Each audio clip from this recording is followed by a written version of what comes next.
Dear students, for today we'll see the next set of multiple choice questions on the topic semiconductor electronics. So let's start with the second part. So we'll start with question number 21. In VI characteristics, that is voltage current characteristics of a PN junction, reverse biasing results in, options are leakage current, the current barrier across the junction increases, no flow of current, and large current. So out of this, the specific answer will be the current because of the minority carriers, which is the reverse current, which is also called as leakage current. So if you see a reverse biasing of a PN junction, so here we can have P and N junction. So this is P type semiconductor, this is N type semiconductor. If this is connected to a reverse bias, that is P type semiconductor is connected to negative of a battery and N type is connected to the positive of a battery, so it is in a reverse bias condition, and we have a wide depletion layer here in the reverse bias condition. Okay, now in P type we know that majority charge carriers are holes, but minority charge carriers are electrons. So we can have a few electrons here which are minority charge carriers. And in N type semiconductor, majority charge carriers are electrons and minority charge carriers are holes. So there will be few amount of holes which are minority charge carriers. Now for these minority charge carriers, this reverse bias which is applied, this voltage which is applied, that is minus plus potential, this voltage which is applied will act as forward bias and they start colliding each other. So they start colliding each other, they start their movement, these electrons will start their movement to go here and these holes will start their movement to go here. So that is how their movement will start and a small current will flow, because for these minority charge carriers, the reverse bias, which was a reverse bias for majority carriers, this application of voltage will act as forward bias. So they start moving and a very small number of minority charge carriers move across the junction and it causes a reverse current which is called as a leakage current. So option A will be the right answer here. In voltage current characteristics of a PN junction, reverse biasing results in leakage current. So if you see voltage current characteristics, so we can have this as characteristics where x-axis will be the voltage. Okay, so this will be your reverse voltage, this will be your forward voltage, this will be your forward current, and this will be reverse current. So here you can see a small leakage current flows till it goes into breakdown. So that this small leakage current is flowing and the current increases after the breakdown occurs, but there is a small leakage current because of minority charge carriers. Whereas in forward bias you show a current flowing like this because of majority charge carriers. Okay, so this is how the voltage ampere, that is the VI characteristics of a PN junction states. So here the option A is the right answer, that is leakage current. So leakage current is the name given to the reverse current. So here we can see option A, that is leakage current, is the right answer. Then we'll go to the next question, question number 22.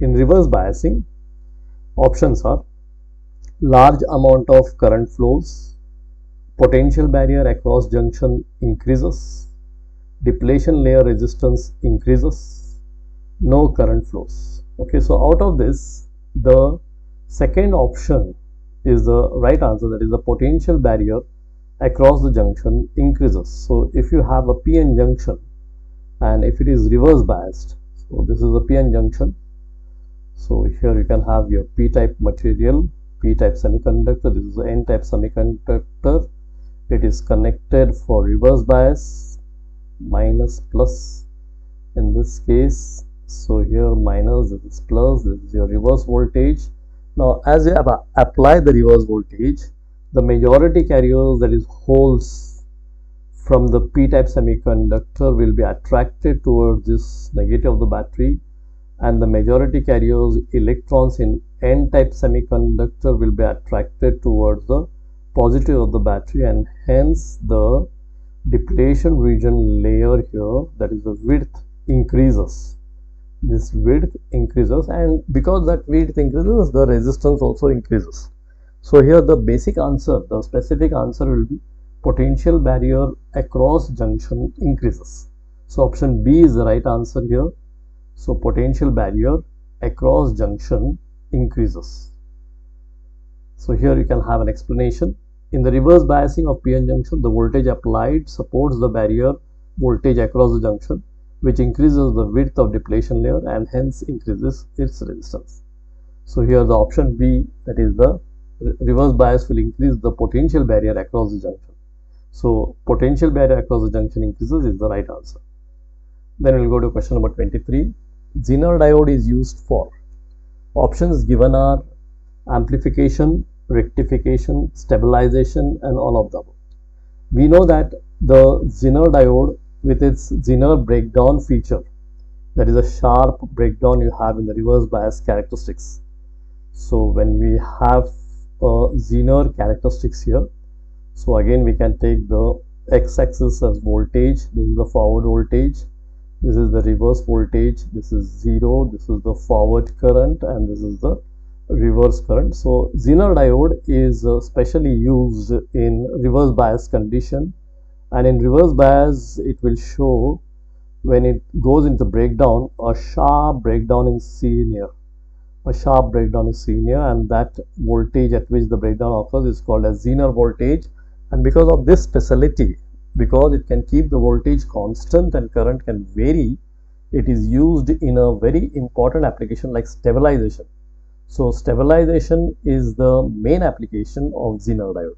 So here if you are specific in the applications which is important, that is stabilization. So here stabilization will be the answer. So here you can have an explanation. Zener diode is used as a voltage regulator, that is for stabilization purposes. So here you can see option C, stabilization, will be the right answer. Then we'll go to the next question. Filter circuit. Options are eliminate AC component, eliminates DC component, does not eliminate AC component, and none of this. Now we know that filter circuits are used just after the rectifier. Okay, so here if you are having a rectifier will be a circuit which will convert AC to DC. So this is rectifier which will have its input as AC, alternating quantity. Okay, so this will be AC and its output will be DC. So here you will get output DC like this. Okay, but now this DC, what we get is a pulsating DC. So from pulsating DC, if you want to convert to pure DC, then we have to use a filter circuit here.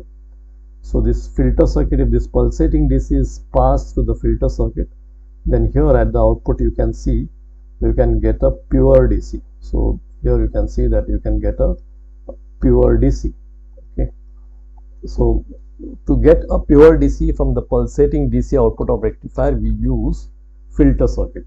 Okay, that means it is going to eliminate the AC component and pass only the DC component. Now if you see the components which can be used for this are, you can use inductor in series. Because inductor opposition to the flow of current, which is called as reactance, is given as 2 pi FL. So as the frequency increases, the reactance increases. So inductor opposes AC and passes DC. So through this you can pass DC.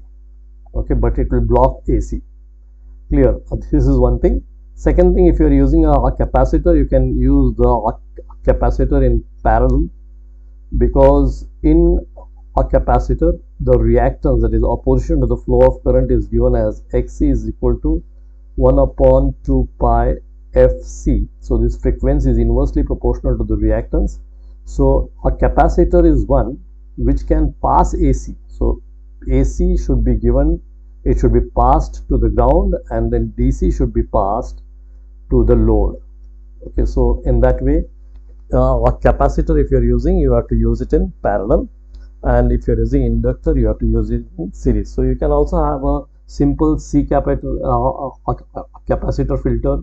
You can also have a pi type filter. Okay, so these filters are basically to eliminate the AC component from the pulsating DC and to give out a pure DC. So option A is the right answer here, which is eliminates AC component. So filter circuit eliminates AC component of the rectified voltage obtained from PN junction as a rectifier. So here you can see option A, that is eliminates AC component, is the right answer. Then we'll go to question number 25. In a semiconductor diode, the barrier potential offers opposition to. Okay, so in a semiconductor diode, the barrier potential offers opposition to. Options are holes in P region only, free electrons in N region only, majority carriers in both sides, both regions, majority as well as minority carriers in both regions. So here if you see the basic diagram of a semiconductor diode, you can see the PN junction diagram. So layer diagram. So here you can see, so if this is your P type of material, this is N type of material, and there is a depletion layer formed here. Okay, now in P type you have majority charge carriers as holes, and in N type you have majority charge carriers as electrons.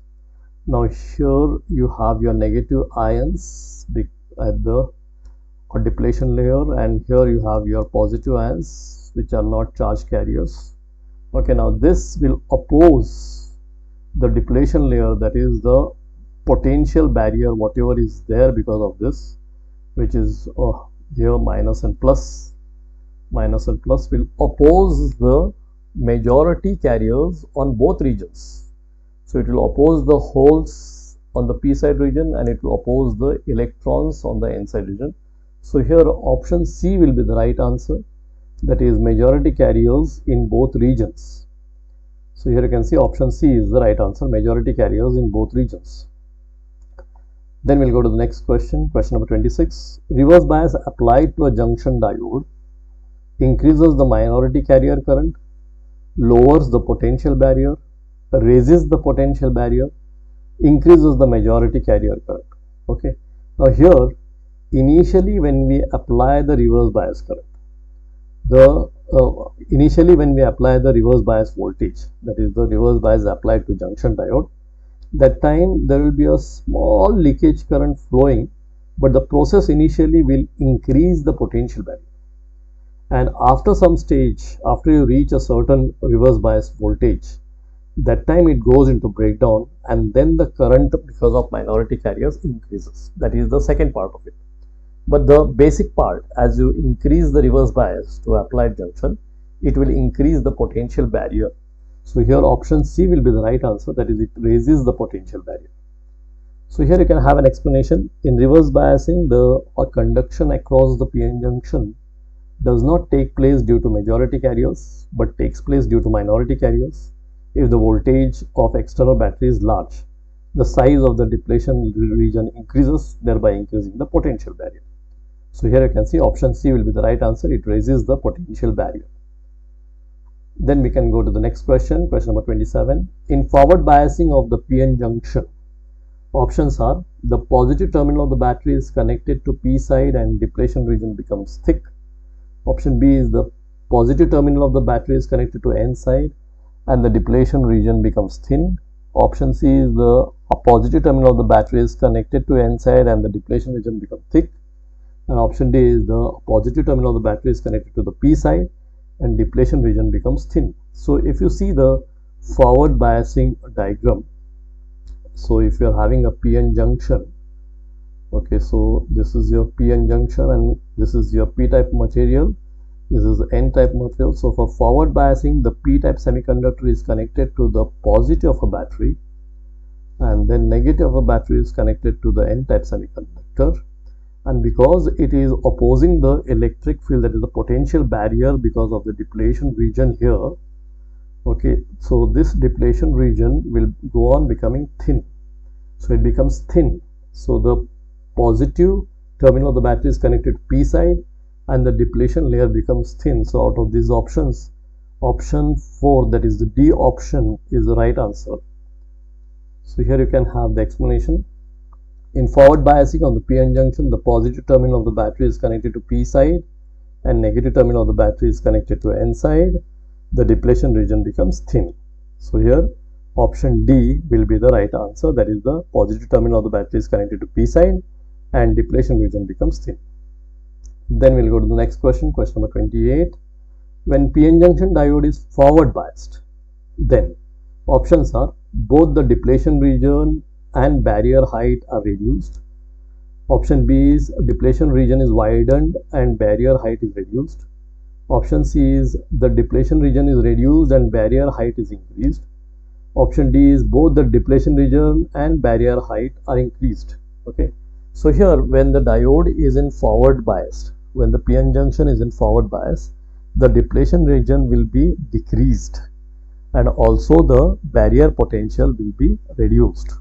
The electric potential, barrier potential will be reduced. So as you increase the forward biasing, after some stage the barrier potential can be overcome.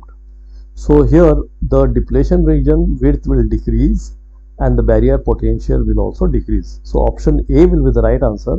Both the depletion region and barrier height are reduced. So option A is the right answer here. So both the depletion region and barrier height are reduced. So here you can see option A is the right answer. Then we'll go to question number 29. The cause of the potential barrier in a PN junction diode is, options are depletion of positive charges near the junction, or concentration of positive charges near the junction, depletion of negative charges near the junction, concentration of positive and negative charges near the junction. So if you see the formation of depletion layer, if you see that diagram, so if you are going to connect P-type and N-type semiconductor, you're going to join them. So here you have P-type semiconductor, N-type semiconductor, the majority charge carriers, holes from P-type will cross over to the N-type, and the electrons, that is the majority charge carriers of N-type, will cross over to the P-type, and the remaining, that is the absent places of this charge carriers, will form ions. And you can see that at the junction you have negative ions formed here and you can have positive ions formed here. Okay, that means concentration of positive and negative near the junction, that is the potential barrier. So this will give you the electric field, this will give you the electric field, that is the potential barrier. So here option D will be the right answer, concentration of positive and negative charges near the junction. So here you can see a concept or theory for that. During the formation of a junction diode, holes from P region diffuse into N region and electrons from N region diffuse into P region. In both cases, when an electron meets a hole, they cancel the effect at each other, and as a result, a thin layer at the junction becomes free from any of charge carriers. This is called as depletion layer. There is a potential gradient in the depletion layer, negative on the P side and positive on the N side. The potential difference thus developed across the junction is called the potential barrier. So here the option D will be the right answer. The cause of potential barrier in a PN junction diode is concentration of positive and negative charges near the junction. Then we'll go to question number 30. A reverse bias PN junction has, options are a net electron current, a net hole current, a very narrow depletion layer, almost zero current. So here whenever we apply a reverse bias voltage to a PN junction, there is a very small leakage current flowing because of minority charge carriers which are negligible. So out of these four options, we can see that a specific answer will be option D, that is it will be negligible, it will be almost zero current. So in reverse bias PN junction has almost zero current. So here option D will be the right answer, almost zero current. Then we'll go to question number 31. Bridge type rectifier uses 4 diodes, 6 diodes, 2 diodes or 1 diode. So whenever we are going to form a bridge, so in a bridge we are going to use 4 diodes. So if you can see here, you can form a bridge like this. This is one diode, this is another diode, this is one more diode, and this is another diode. So this forms the bridge circuit. Okay, now this bridge circuit will be used as a full wave rectifier. Okay, so full wave rectifier. So in bridge type of rectifier, we are going to use 4 diodes. So option A will be the right answer, 4 diodes. So 4 diodes are used in bridge type rectifier. Then we go to question number 32. In a half wave rectifier, the root mean square value, that is the RMS value of the AC component of the wave, is options are equal to DC value, more than DC value, less than DC value, or 0. So we know that in half wave rectifier, only a half cycles are rectified and the rest half it is going to be off. So if the input is like this, so only when the input is positive half cycle you are going to get output, but when the input is negative half cycle there is no output. Again positive half cycle there is output. So here the RMS value, that is the root mean square value of the AC component, will be more than the DC value. So option B will be the right answer, that is AC component is more than the DC value. So here you can see the RMS value of AC component of wave more than DC value due to barrier voltage of PN junction used in rectifier. So here you can see AC value, that is the RMS value of the AC component, is more than the DC value, is the right answer. Then we'll go to question number 33, bonds in a semiconductor. So whenever we have semiconductor and we see a crystalline pattern, okay, so say for example we have silicon. So this is a silicon atom here, this is a silicon atom here, this is a silicon atom here, this is a silicon atom here, and this is a silicon atom here. Now when we study the atomic structure, we know that the electrons in the outermost orbit of an atom are called as valence electrons. Now every silicon atom will be having 4 valence electrons. Out of that, 1 valence electron from each atom will share a bond. So here you can see this valence electron of this atom and valence electron of this atom. So here you can see this valence electron of this atom and 1 valence electron from this atom. So here you can see 1 from this, 1 from this. So here also you can see 1 from this and 1 from this. Now this pairing bond, that is 1 valence electron from each atom pairing with another valence electron of another atom, is called as covalent. So this is called as covalent. So here option B is the right answer. Bonds in a semiconductor is covalent bond. So here you can see option B is the right answer. Then we'll go to question number 34. On heating, resistance of semiconductors, options are decreases, increases, remain same, first increase then decrease.